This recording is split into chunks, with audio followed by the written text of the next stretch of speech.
InsyaAllah pagi mulia ni kita dengar beberapa buah hadis mengenai akhlak yang mulia.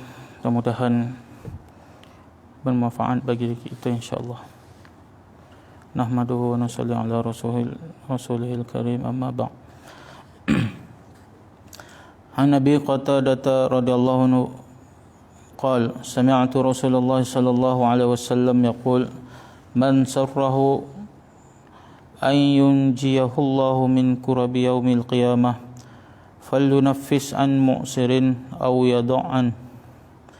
Sayyidina Qatadah radhiyallahu anhu berkata, saya mendengar Rasulullah sallallahu alaihi wasallam bersabda, sesiapa yang ingin supaya Allah Subhanahu wa taala menyelamatkannya daripada kesusahan-kesusahan pada hari kiamat, maka hendaklah dia memberi tempoh kepada orang-orang yang kesempitan, yakni yang berhutang dengannya atau hal-hal yang lain, ataupun memaafkannya dari semua atau sebahagian haknya itu. Sayyidina Abu Qatadah radhiyallahu anhu berkata, saya mendengar Rasulullah sallallahu alaihi wasallam bersabda, sesiapa yang ingin supaya Allah Subhanahu wa taala menyelamatkannya daripada kesusahan-kesusahan pada hari kiamat, maka hendaklah dia memberi tempoh kepada orang-orang yang kesempitan, yakni yang berhutang dengannya ataupun hal-hal yang lain, ataupun memaafkannya daripada semua ataupun sebahagian haknya itu. An Anas radhiyallahu anhu qala khadamtu an-nabiy sallallahu alaihi wasallam 10 sinina bil Madinah wa ana ghulamun laysa kullu amri kama yashtahi sahibi an yakuna alayhi ma qala li fiha uffin qattu wa ma qala li lima fa'alta hadha aw alla fa'alta hadha. Sayyidina Anas radhiyallahu anhu berkata, saya telah berkhidmat kepada Nabi sallallahu alaihi wasallam selama 10 tahun di Madinah, dan pada masa itu saya masih kanak-kanak. Oleh itu tidaklah semua perbuatan saya dapat memuaskan hati tuan saya, yakni kerana umur saya yang masih terlalu muda, banyak berlaku kecuaian daripada saya.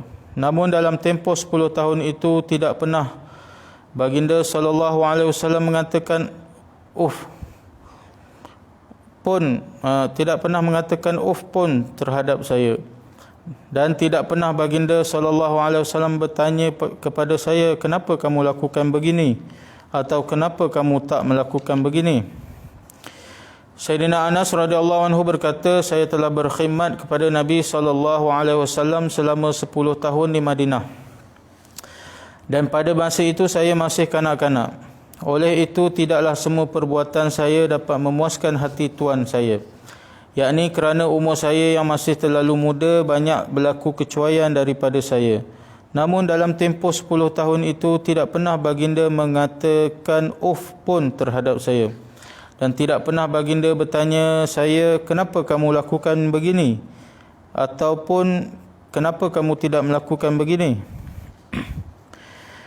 An Abi Hurairah radhiyallahu anhu anna rajulan qala lin Nabi sallallahu alaihi wasallam awsini qala la taghdab faraddada mirara qala la taghdab.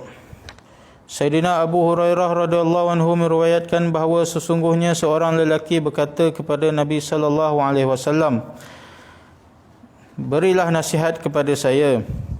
Nabi sallallahu alaihi wasallam bersabda, jangan kamu marah. Lelaki itu telah mengulangi permintaannya berkali-kali, dan setiap kali Rasulullah tetap menjawab, jangan marah. Sayyidina Abu Hurairah radhiyallahu anhu meriwayatkan bahawa sesungguhnya seorang lelaki telah berkata kepada Nabi sallallahu alaihi wasallam, berilah nasihat kepada saya. Baginda Rasulullah sallallahu alaihi wasallam bersabda, jangan marah. Lelaki itu telah ulangi permintaannya berkali-kali, dan setiap kali Rasulullah sallallahu alaihi wasallam tetap menjawab, jangan marah. An Abi Hurairah radhiyallahu anhu anna Rasulullah sallallahu alaihi wasallam qala laysa ash-shadidu bisur'ati Innama syadidul ladzi yamliku nafsahu 'indal ghadabi. Sayyidina Abu Hurairah radhiyallahu anhu meriwayatkan bahawa sesungguhnya Rasulullah sallallahu alaihi wasallam bersabda, orang yang gagah bukanlah orang yang dapat menumbangkan lawannya. Sesungguhnya orang yang gagah itu ialah orang yang dapat mengawal dirinya daripada perasaan marah. Sayyidina Abu Hurairah radhiyallahu anhu meriwayatkan bahawa sesungguhnya Rasulullah sallallahu alaihi wasallam bersabda, orang yang gagah itu bukanlah orang yang dapat menumbangkan lawannya. Sesungguhnya orang yang gagah itu ialah orang yang dapat mengawal dirinya semasa marah. An Abi Dzar qala inna Rasulullah sallallahu alaihi wasallam qala lana idza ghadiba ahadukum wa huwa qa'imun falyajlis fa in dhahaba anhu al-ghadab wa illa fallattaja'.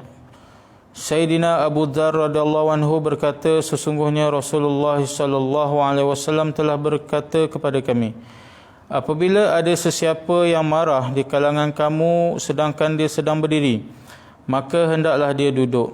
Sekiranya dia duduk, kemarahannya itu telah hilang, maka eloklah. Jika tidak, maka hendaklah dia berbaring. Sayyidina Abu Dzar radhiyallahu anhu berkata, sesungguhnya Rasulullah sallallahu alaihi wasallam telah berkata kepada kami,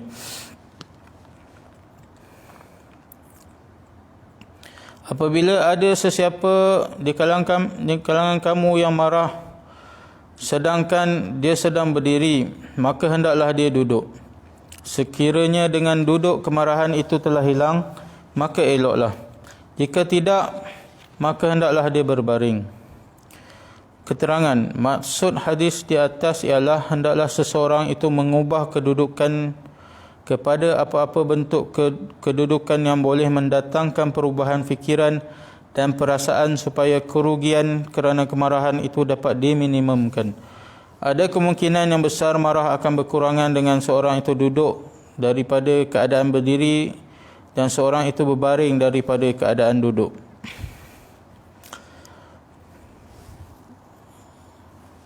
An Ibn Abbas radhiyallahu anhu an Nabi sallallahu alaihi wasallam annahu qala allimu wa bashiru wa la tu'assiru wa idza ghadiba ahadukum falyaskut.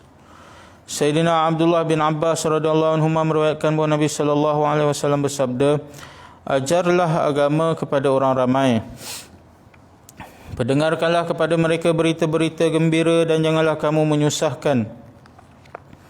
Apabila sesiapa marah dalam kalangan kamu, maka hendaklah dia berdiam diri.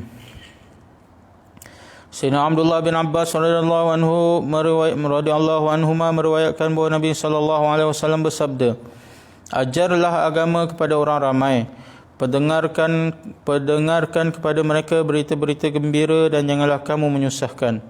Apabila sesiapa marah dalam kalangan kamu, maka hendaklah dia berdiam diri. An Atiyah radhiyallahu anhu qala Rasulullah sallallahu alaihi wasallam, innal ghadaba minasy syaitan wa innasy syaitana khuliqa minan nar wa innama tudfa'u an-naru bil ma' fa idza ghadiba ahadukum falyatawadda. Sayyidina Atiyah berkata, Rasulullah sallallahu alaihi wasallam bersabda, sesungguhnya kemarahan itu kesan daripada syaitan, dan sesungguhnya syaitan dicipta daripada api, dan sesungguhnya api hanya boleh dipadam dengan air. Oleh itu sesiapa dalam kalangan kamu marah, hendaklah dia berwuduk. Sayyidina Atiyah radhiyallahu anhu meriwayatkan berkata, Rasulullah sallallahu alaihi wasallam bersabda, sesungguhnya kemarahan itu kesan daripada syaitan, dan sesungguhnya syaitan dicipta daripada api, dan sesungguhnya api hanya boleh dipadam dengan air. Oleh itu sesiapa daripada kalangan kamu marah, maka hendaklah dia berwuduk. Alhamdulillah, kita telah dengar beberapa buah hadis mengenai akhlak yang mulia. Mudah-mudahan kita dapat beriktibar dan sampaikan, insya-Allah. Subhanallah bihamdihi, subhanakallah, asyhadu an la ilaha